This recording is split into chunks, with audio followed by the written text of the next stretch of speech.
ফের ভূমিকম্পে কাঁপল ফিলিপিন্স। আজ ভোরে ফিলিপিন্সের মিন্দানাওয়ে কম্পন অনুভূত হয়।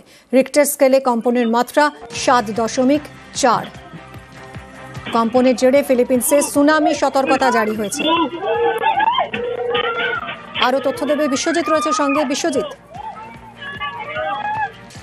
ফের কাঁপলো। আমরা জানি যে 1 অক্টোবর কার্যত ফিলিপিন্সে যে ভূমিকম্প হয়েছিল সেটা রিক্টার স্কেলে যে তীব্রতা সেটা কম ছিল, 6.9, অর্থাৎ এর থেকে অনেকটাই কম।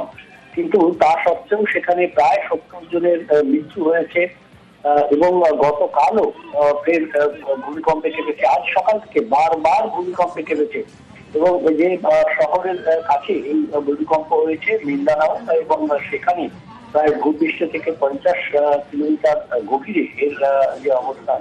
রিক্টার স্কেলে 7.4 যে সেটা 7টা নাগাদ হয়েছে, 7:15 নাগাদ, এবং তারপর আরো পরপর দুটো হয়েছে যেখানেও 5.9 এবং 5.6, অর্থাৎ এর সঙ্গে সুনামির সতর্কতা রয়েছে। কাজেই আরো বড় একটা দুর্ঘটনা, বড়সড় ভূমিকম্প ফিলিপিন্সে গত 1 অক্টোবর থেকে আমরা জানি বারবার ভূমিকম্পে কেটেছে এবং বেশ কিছু প্রাণ হারাতে হয়েছে।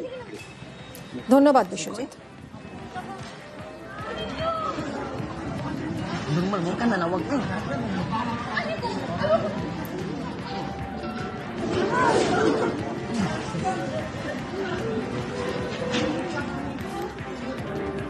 Alles goed, hè?